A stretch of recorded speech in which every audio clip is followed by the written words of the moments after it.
Hello, good morning, and welcome to Situation Report on Silverbird Reading 94.7. I am Victor Irele, welcoming you to the show. It's a live show.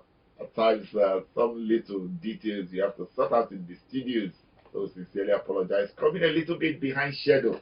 Don't worry, we'll give you the best we can. Talking in terms of the stories we are tracking this morning. My colleague, Victor Pepple, is also live on the program. Good morning, Victor.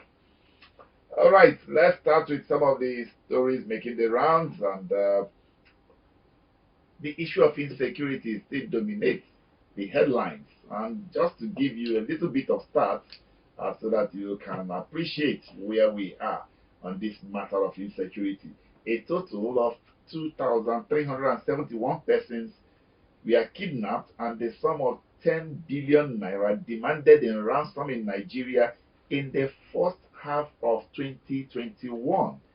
This is according to a report by SBM Intelligence, a geopolitical and economic research firm, in its 2021 half-year kidnap report, which highlighted that Niger, Katsina, and Kaduna states recorded the most cases of kidnapping. According to the report, the data was sorted by sources from SBM Intel, Human Angle, This Day, Leadership, Daily Trust, Premium Times, and Nigerian Security Tracker, highlighting an insecurity crisis that has seen nearly 1,000 school kids kidnapped in the northwest of Nigeria since 2020. All right, the key highlights of this story is the fact that a total of 2,371 people were kidnapped in a total of 281 separate incidents. 281 separate incidents across 36 states of Nigeria and the Federal Capital Territory during the first half of the year. 237 people lost their lives in this kidnap attempt. Reports also say that Niger State saw the most attempts at kidnap, 28, the highest number of kidnapped victims, 643, and the greatest number of people killed in the attempt, 58. Katsina and Kaduna also followed with the most reported cases. So SBM stated that the total ransom demanded topped 10 billion, $19.96 million as of June 30th.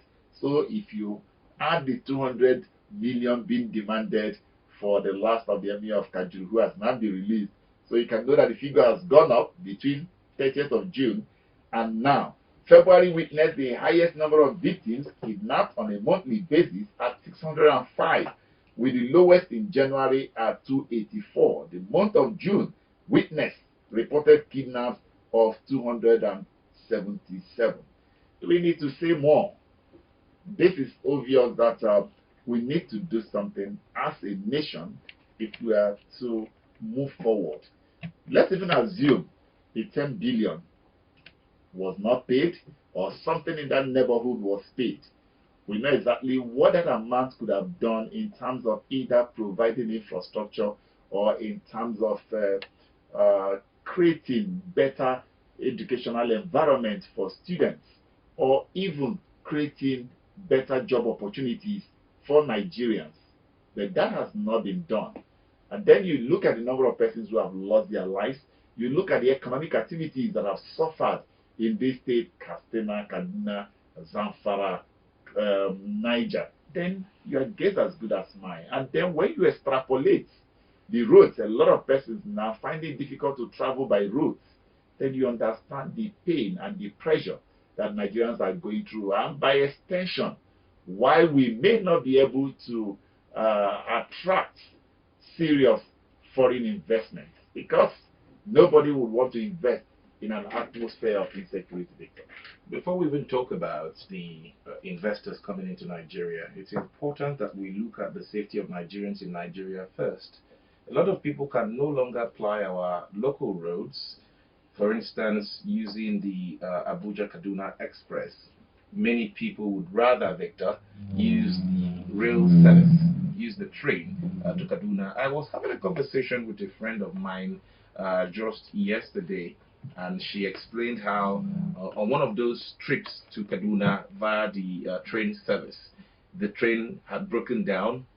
I mean, the middle of nowhere, and they were stuck for about 3 hours there. And I said, could this be the one that happened around 7 a.m.? And she says, no, this was around afternoon, between 2 o'clock and 4 p.m. they were stuck. This is ongoing, Victor. We have a problem on our hand, being issue of security in the country. A lot of people are being kidnapped. Now, many people cannot even ply the roads any longer. They've resorted to using the rail services, and yet we hear about, breakdown of the trains. This is very worrisome. In a country where over 2,300 people, different, not people now, 2,300 people kidnapped within 6 months. These are the cases that are reported, not to talk about the ones that go unreported, because these kidnappers tell their victims to tell their family members not to report to the police, nor the DSS or the military, if you want them back alive. Now, these are the ones reported to the police or the security agents and captured in this report. How about the ones that go unreported? Something must be done. Now, this is not just a northern affair where people are kidnapped on a daily basis in the north. The northern region, the north central, northwest, or northeast. You'd see that even in the southern region, people are kidnapped on a daily basis. Now, it's sad that even the NLC chairman in Cross River State kidnapped twice. You can see it's a big business for these kidnappers. The NLC chairman in Taraba State kidnapped as well. This is coming home, Victor, whether you like it or not. These people are not even going after the politicians, because these politicians have a way of getting security agents to guard their homes, guard their children, and guard their wives. But we're getting damning reports of emirs being kidnapped now. Who could be next? In past, we've had religious leaders kidnapped. The president and the governors of the various 36 states must sit up to responsibility. They owe Nigerians a duty constitutionally to protect lives and properties, which, if, by my discretion, they have failed to a certain extent, protecting lives in their various domains. All right, and no, when you say they have failed, there are a lot of persons who will argue with you, and begin to cite instances when it was 5 years, or 7 years ago, or 8 years ago, that you had some parts of Nigeria under the grips of the insurgents, and today that is not the case. That's what some people will argue, but that's the story for another day. But this issue of insecurity is being reinforced by the fact that some bandits once again invaded Makaru Jankasa community in Zango, Kataf, in the Kataf local government area of Kaduna State, killing no fewer than 9 persons, while scores sustained varying degrees of injuries. And of course, we learned that the hoodlums stormed the community about 5 p.m. on Sunday, shooting indiscriminately at anyone and anything in sight. Scores of narratives are reported to have fled their homes to other neighboring communities as a result of the heavy gunshot. This is coming less than 72 hours when a similar attack occurred in the same local government council, where no fewer than 9 villagers were killed at Warankam village, while several houses were razed. That attack took place around 2 a.m. when villagers were fast asleep. I think it's something that bleeds the heart, and I'm sure these are some of the stories that when people read from abroad, they get all kinds of impression about how are people still living in that country. And our brothers and sisters who are out of the shores of Nigeria find it difficult to understand how people still move on a daily basis.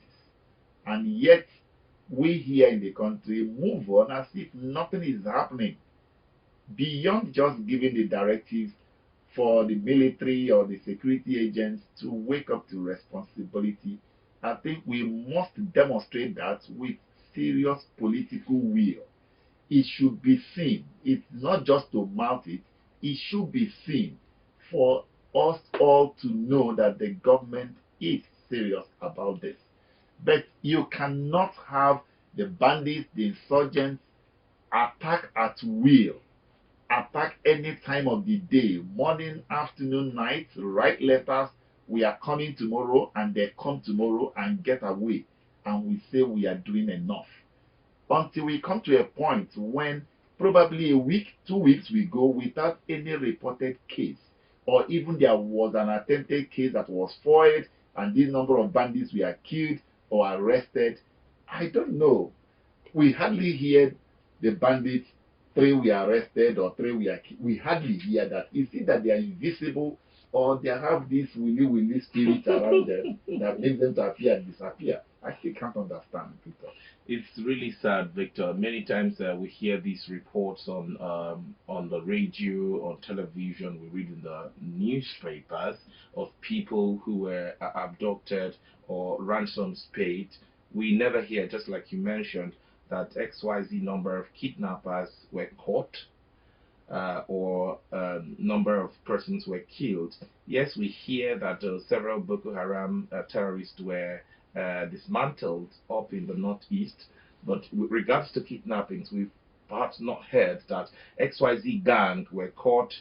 Now, could this also mean that they have insiders perhaps helping them? Recall a particular comment made by the very famous now Islamic cleric, Sheikh Gumi, who had said, it looks like there are some military personnel who are working in tandem with these kidnappers, and of course the military have refuted that particular claim, saying their personnel, very trained, cannot indulge in such criminal and nefarious activities. However, if we had to take any of the points made by Sheikh Gumi very seriously, you would then understand that how could it be that in all the kidnappings that have been on in Nigeria since 2014, very less or close to none have we heard that some of these kidnap syndicates or gang had been, all arrested by the police, because we know for a fact that the police constantly parade criminals weekly. Weekly, we hear in the force headquarters doors, in the FCT command doors. How come we've never heard that several kidnappers were killed in an attempt to foil their kidnap operation? How can we not know that, these are the hideouts of these kidnappers? It's very sad, Victor. We are only emboldening more young Nigerians to get into the craft of kidnapping because it looks like a very lucrative business now, very lucrative as well. You can make 200 million in 3 weeks if you kidnap a prominent Nigerian, and we must bring an end to these issues, like it or not. I'm very excited that the police IG is listening. I'm also very excited that several ministers are listening at this time, and something must be done, Victor. We must keep saying these things for these people to know that it's no longer business as usual. I have a saying in my place that says if we are saying and things are still this bad, so if we are not talking, then what happens?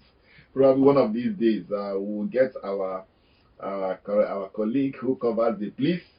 Ade is here, one of our colleagues is here. They enjoy the police. They should tell us why we've not seen the police parade bandits and these kidnappers. Right? Even Evans, the popular Evans, the kidnapper that was kidnapped in Lagos, the story is still dragging. I don't really understand why some of these things persist. Let's move on the story and go to Ohanaeze and, of course, Nnamdi Kanu, where the legal team of the Igbo Social Cultural Group has met with the Attorney General Federation and Minister of Justice, Abubakar Malami, SAN, to monitor the proceedings relating to the leader of the indigenous people of Biafra, Nnamdi Kanu. This was disclosed in a statement issued by Special Assistant of Media and Public Relations to the Office of the AGF, Jubril Gwandu. The statement stated that the position of Ohanaeze Ndigbo on the issue of Kanu demonstrated their recognition of belonging to Nigeria and succumbing to the rule of law. The group showed a mature departure from the mindset of the proscribed IPOB when Ohanaeze said they do not support the use of any form of violence while channeling concerns and presenting demands. By urging the youth to be law-abiding and shoot their sword, as well as asking them to try to obtain a voter's card to enable them to contribute to national development, the position of Ohanaeze becomes glaringly constitutional and commendable. Malami also stated that the current administration respects the rule of law and does not advocate for the breach of law. Hence, with or without the so-called monitoring group, justice will be adequately served to Nnamdi Kanu in compliance with the enshrined provisions of the law. Well, a lot of persons have said that they want to see how the federal government will try Nnamdi Kanu, whether it will be transparent, whether it follow the normal judicial processes, given the way he was rearrested in Kenya. Because of that, they are showing a lot of interest. It's okay, let us monitor this. Well, the Attorney General is saying whether they monitor or not, that the rule of law will take its place.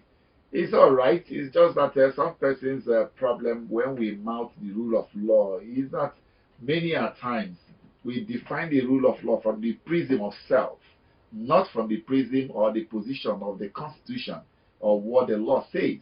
Because by the time you have the same problem on your hands, you have Team A and Team B. You expect the rule of law to apply, even when it comes to government itself. When government is also dragged, you expect them to now defend and say, okay, let's obey the rule of law. You begin to hear rationalizing and explanation of some persons being above the law. But the rule of law simply means that equality of the law. Everybody is equal before the law. Everybody. The word everybody. But what do we see? There are times we rationalize, we defend those who cannot come in person to court, or those, the usual George Orwell, his book, the popular book, Animal Farm, where all animals are equal, but some definitely are more equal than the others. We see it on a daily basis here in Nigeria. I'm very happy that they've showed solidarity and support for Nnamdi Kanu. He's an Igbo son, like it or not. And so the Ohanese and Igbo having this private meeting with the Attorney General of the Federation. And mind you, there was the special advisor media to the minister who told us about the visit of the Ohanese and Igbo legal team. It's important that we state clearly Nnamdi Kanu was first arrested on the 14th of October in 2015 on treason charges. And this has always been the argument, even in 1967 rather, when we had the first civil war in Nigeria. The government at the time, led by Yakubu Gowon, had said you cannot have a country within a country until we come to terms of agreement. You do not hoist a flag inside Nigeria. And then after 2 months of talks, the war broke out. Sadly, we're hearing, or I mean, before the indigenous people of Biafra came on board with leader Mazi Nnamdi Kanu, there was a certain Masob. Exactly. In time past, there have been several people who want to see the actualization of Biafra. But like I like to say, it's an ideology. And there are ways to go about these things. Of course, you look at who is at the helm of affairs in Nigeria, President Muhammadu Buhari. He will not, for any reason in heaven, on earth, or beneath the earth, let any human from any region in Nigeria break away from Nigeria, because the Constitution empowers him, gives him the right. If you even look at the Constitution, the Nigerian Constitution, when you look at the description of our entity called Nigeria, it says one indivisible, indissoluble, people coming together. And so no president would want to see in his administration or tenure that Nigeria is broken or divided, or some people walking away. But just to add very quickly, that the legal team of Ohanese and Igbo have showed support, like I said, and I like that they have said this must follow due process. Yes, he should be tried for whatever reasons the government is putting forward, but let it not be like what happened in 2015. He was arrested 14th October 2015.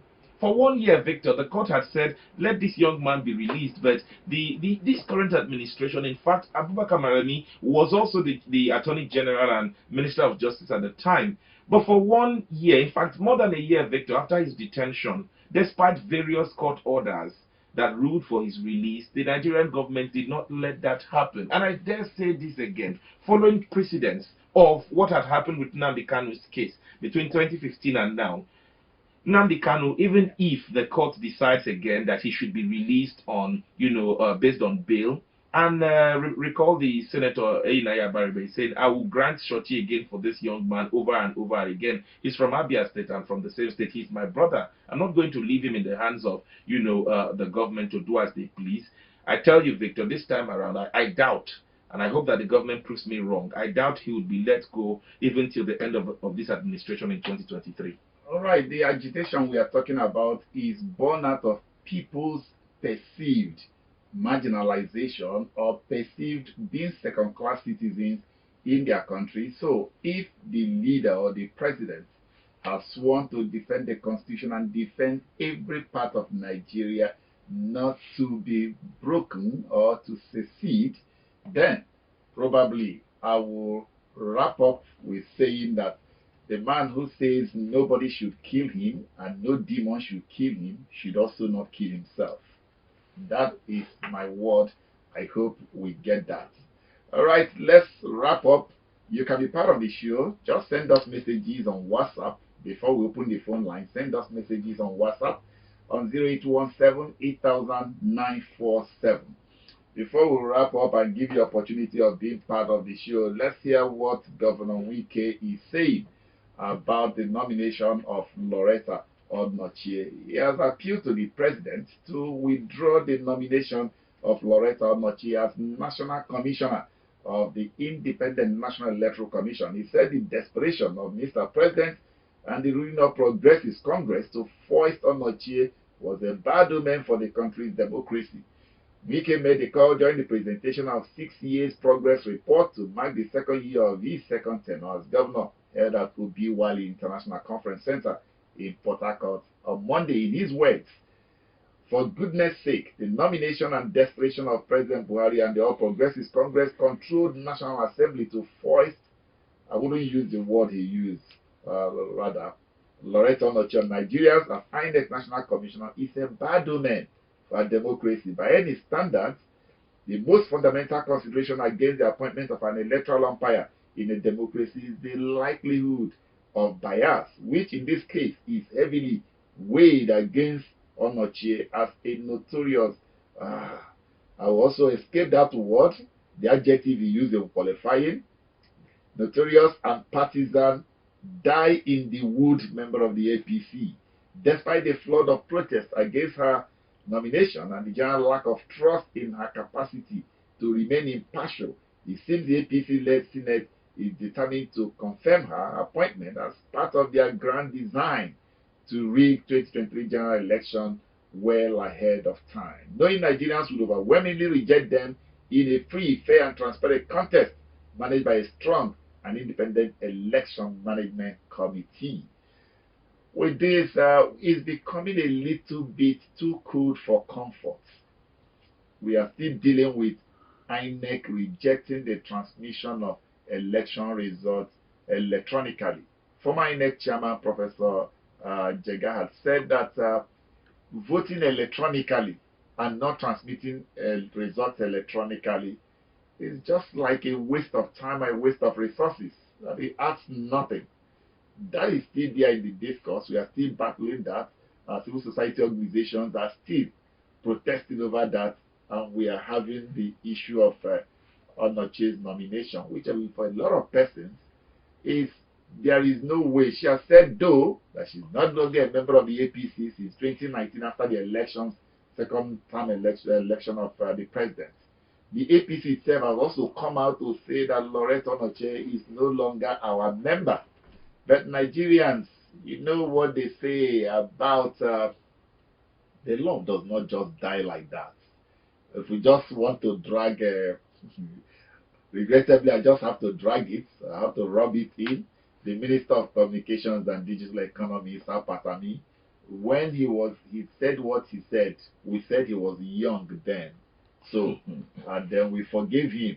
But regrettably, some of those he may have indoctrinated have not seen the light. They are not born again. They are still dead in the wood with that, running with that ideology. If Loretta Onochie was seen as biased in her utterances, in her actions, before now, and the same person is nominating her, what is the guarantee that when she gets there, that bias will die overnight, and then she will become an impartial judge? Is it that she will not do anything? And it's very sad when you are looking at an umpire. They say perception is everything. And when people already perceive her as being biased, even before stepping in, what exactly do you expect from whatever she's going to do? So her nomination, the rejection of electronic transmission of results are giving people strong feelings that probably the ruling political party wants to manipulate the 2023 election results against the will of the people. And it's just very simple to deal with some of these things. Today I learned that the Senate will be discussing clause by clause the amended Electoral Act. Let's see. Probably Nigerians are also saying that we want everyone, wherever you stand, if there is an issue of you don't know what to do, let's vote. Like we had it with the third term. Let's vote and know Victor Irele representing Abia Central. I am voting for electronically transmitted results. And then Victor Tepo representing the good people of Rivers East is voting for the status quo to remain, so that people can know those who love this our democracy and are deeply in democracy, and those who are bent on killing our democracy. So I hope the president, I don't know whether the president will want to withdraw the nomination of Loretta Onochie, like the governor of Rivers State is appealing to him. Victor, this is a matter that has been overflowed and for no reason entirely, I tell you. Loretta Onochie is from Delta State. Could it be that there's no other candidate from Delta State who is very competent to become a national commissioner? I am very embarrassed that we're still dragging this particular issue. It just tells me one thing, that the APC has a reward system. Like it or not, she has served Mr. President in 2015, and this could be a reward system for her. This is a reward for her meritorious service while she was essay to the president. Because aside this, I don't understand why we're dragging this particular issue. And I feel like she's not even honorable enough. If not, she should have stepped down honorably, and then some other position would have been given to her. I recall the Court of Appeal, there was a nomination for a lady at the Court of Appeal who was related to the president. The honorable thing she did was to exclude herself. She said, I don't want all of this. And I will forever remember that lady, just that now I cannot remember her name. But there's a lady that a lot of Nigerians will remember who was a relative to Mr. President, a senior judge at the Court of Appeal. She recused herself and said, no, all of this drama, I don't want to be involved. Why is Loretta Onochie hell-bent on becoming a national commissioner? Could it also be that there are plans ahead of 2023 in that region, Delta State and Anambra, for instance, because if she's a national commissioner, there are always just 12 national commissioners. And is it that there's no other person that can be? Again, INEC must tread very carefully. I have always been bothered by the I in front of NEC. Before now, in 1993 and the likes, it was NEC, National Electoral Commission. They said they are very independent. How independent are they? Should they allow their names to continually be dragged in the mud by bringing someone who is partisan? What would they INEC do? on their own. No, INEC should write Mr. President and say, this is dragging for too long. We are an independent body. Independent means we do not have ties with any political party, being the ruling party or opposition party. The National Commissioner, of course, the INEC chairman, should write to Mr. President. Is he tired of the job? No. How independent are they? If you are an independent election management body, you are not supposed to have ties with any political party, even if the APC appointed you into office. They are not the ones nominating him. Victor, they are not the ones. I understand clearly that Mr. President appointed him. In fact, that he's going to be the first INEC chairman to stay in office for 10 years. They have a tenure of 5 years. Every other INEC chairman has stayed in office for 5 years, including Jega. But Mr. President said, oh, Professor Yakubu, you have done well. Stay in office for a second term. This is the first time it's happening. Even with the CBN governor, none of them stays more than 5 years in office. But Mr. President has, like I said, perhaps a reward system. If you do well, you come back again. And the INEC chairman has come back. Perhaps that's why he cannot write boldly to Mr. President. The Supreme Court is supposed to be independent of the executive, same as the election management body anywhere in the world. Why are you now an electoral umpire if you cannot stand independent true to it? All right, Victor. Calm your body. I have to off your mic by force. All right, you can join us now. You can be part of the show. You can call us 0817-8000-947. You can also send us messages on that number. You can also call the alternate line 0901-094-7777. A situation report. Hello, good morning. Yeah, good morning, Victor. Jonathan, let's hear you. If Mr. President were by the constitution that the country will not be great by his own administration, he should also remember that he swore by the consent constitution to protect life and property of different countries. But what we get today, killing, Fulani herdsmen, attacking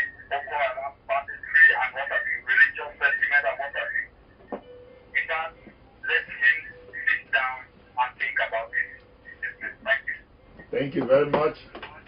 Hello, good morning. Hello, good morning. All right. Can call us back 0901 094 7777 or 0817 8000 947. Hello, good morning. Good morning. Morning.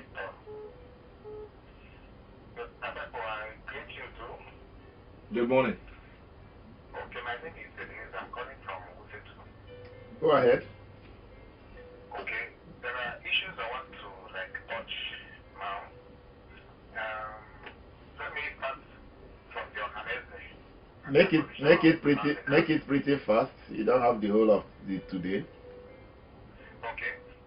Let me start with the organization. They are position as an African. I think what as an Igbo man, what we expect the organization to do is to force the federal government to release African unconditionally. If somebody like Yusuf Asani is still in office and the people across the road are still protecting his position today, definitely we don't have any soothsayer to tell us that we should equally support somebody who is fighting for a just cause. And that is wrong. So the people who are even parading themselves as organized people currently, or who made this same declaration in support of whatever thing that is being done to Nnamdi Kanu, I don't know where they are coming from. So I believe it's either they are being bought over or they are being goofed. So I believe let the right thing, let them leave Nnamdi Kanu unconditionally. All right. Because you cannot say you give somebody and you tell somebody 2 days you invade his house, his home, kill the parents, and the person ran away for his life. And you now call him fugitive and started doing all manner of things. That's my take anyway. I don't want to go further. Thank you very much. We appreciate that. Hello, good morning. Morning. Go ahead. Talking about Nnamdi Kanu, I think some of us should understand. Whoever is threatening the past, you don't find threatening the past. Nnamdi Kanu to respond. And I want to believe the people who are saying he should be removed are also supporting evil. What did I say so? This is the person who is not fighting any cause. There's no cause. No cause for Nnamdi Kanu to say people issue. This is black one. This is not true because it was not accepted anywhere in Nigeria. I don't see no reason why somebody like Nnamdi Kanu should not be condemned by the majority of people because I know today if Biafra is there, it is not want the people to go to Biafra. And that is number one. Number two, being to ethnic coordination to this Nnamdi Kanu project. Look at the Turkey has been indication. I don't think people from the north supported the position for doing this detention, even though they know that you are looking there. For over how many years today? But the number that know that the Turkey is supporting the government forces, nobody will come and support wrongdoings. So I'm disappointed when I hear most of these people who don't see no single person. I would say few people, supporting in the Kanu with whatever he's doing. And then, like I do say, no one will say what the kidnappers are doing is not are doing the right thing.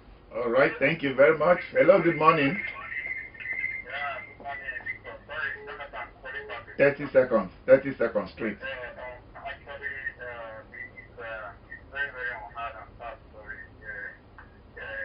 Concerning the Nnamdi Kanu arrest and all of that. But for me, there is no law that says when somebody is arrested, he should not be there.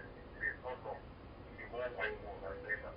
So Nnamdi Kanu, whosoever that the Nigerians are agitating that he should not be there or he should not be set free, they are just joking. All right. All right. Thank you very much, Jonathan. Hello, good morning. Hello, good morning. Morning. I can read you. Go ahead. We are hearing you. The issue of Nnamdi Kanu, it is unfortunate that we are chasing shadows. You didn't tell us your name. Hello, are you hearing me? You didn't tell us your name. I'm hearing you. Let's hear your name. Sorry, when you call us, let's hear your name and where you are calling from before you move on. Hello, good morning. Ezra. Yes, sir. Go ahead, Ezra. Sorry, I think my opinion though, because Nnamdi Kanu to me have not killed anybody. To me, my opinion, because I hated him from beginning. But this government made me start seeing him as somebody who is very me. They made I hated Nnamdi Kanu from beginning. I don't like anything about me. But this government made me feel is defending me because I've seen bias division everywhere. You can see when they got in the northerners are from the north. I was born in the north. But the northerners are celebrating and seeing he has been killing them. I think they don't check out. So they are not bothered about the party. They are not bothered about the Kuala because it's politically motivated. So they are saying when Nnamdi Kanu was born, they are celebrating, putting a Malani picture everywhere. I thought because I'm well, so I saw it on WhatsApp. They are celebrating Malani. He has tried. He has done this because he got Nnamdi Kanu. Somebody they kidnapped. Thank you very much. It's a hero to me. All right. Okay. Hello, good morning. All right. Maybe we need to join our online audience and say, let's give this, make this the last call. Hello, good morning. Hello, good morning. Morning. Yes, my name is Dr. Son. I'm calling from Kupa. Dalton, go ahead. I want to comment on this Loretta Lochet. Obviously, there's a game plan here in a way to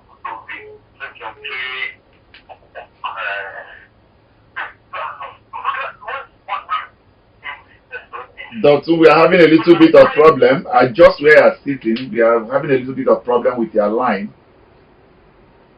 Okay, are you hearing me? Yeah, let's see. Go ahead. Okay, something like what is the reason why she even succeeded to do the first place in something like you after the general election? That's because there are also people in the jail class here for some other people to have put in the thrown out to the aside so that after 2 years, they will become a commissioner. Because I don't see the reason why she would leave the party that she has represented at the time just to stay aside. For what reason? So I believe that if the only program and it should not be allowed in this kind of in our democracy or type of view, then you have my contribution. All right, thank you. Let's see whether we can join our online audience and see. Not we take. All right. Good morning, Mr. Victor and Mr. Pepple. I continue to say this: the body and verbal language of the current government and administration is the main reason behind what is happening all around the country. Dari, thank you. Thank you, Dari. Good morning, my able victors on radio. On Nnamdi Kanu's trial, I do not believe the Attorney General of Federation. Why? Because the backdoor method of Kanu's arrest and subsequent torture in Kenya speaks volume. Besides, how can Mr. President insist on stigmatizing separatist agitators when he himself executed a very unpopular coup in 1983? If Nigerians should pardon him for that coup, why don't he at least tolerate Kanu and his likes? I doff my heart for the current leadership of Ohaneze Ndigbo. I hope they do not compromise along the line. Edwin from Day. Victor, very quickly, Nnamdi Kanu is not planning a coup, so let's not say, Mr. President did a coup in Nigeria. And the concept of coup by military officers at the time was, if you're not doing well, they want to take over and do well. That was the concept, and it's a thing of the past. We're practicing a democracy uninterrupted in the past 20 years, Victor. We don't want that in Nigeria. All right. Good morning, House. The response of the Igbo Social-Cultural Group to the governor of Kogi State is commendable. This is the governor that cannot handle Kogi State successfully, and he wants to rule Nigeria. God help us, Sonny. Thank you, Sonny. Wow. Good morning, Victor and Peppo. I will say congratulations to the next level government. More than 2,500 people kidnapped and a whooping 10 billion naira being demanded as ransom. Yet, some people will compare kidnapping with other legitimate agitations. They also go as far as snapping photographs with bandits. My advice, government should complain, apologize to the citizens to what they have done, accept responsibility, and think of returning the bandits for where they were imported from. That is something that has to be done. Wales in Okafor. Thank you, Wales in Okafor. And Hadia Rukiat from Duse. Good morning, V Square. Hope you people are good. Have an amazing day. She says she's tired of Nigerians wahalas for her mental health. She's not bothered again. All right, thank you very much, Hadia, for joining us in spirit. We appreciate that. All right, that's the size of the package for today. Thanks to my colleague, Victor Peppo, and of course, our colleagues behind the scene, Adedotun Ogulano and Favor Nsendo. I am Victor Irele. Thanking you for being part of the show. We'll do it again tomorrow, God willing. Good morning and have a pleasant day.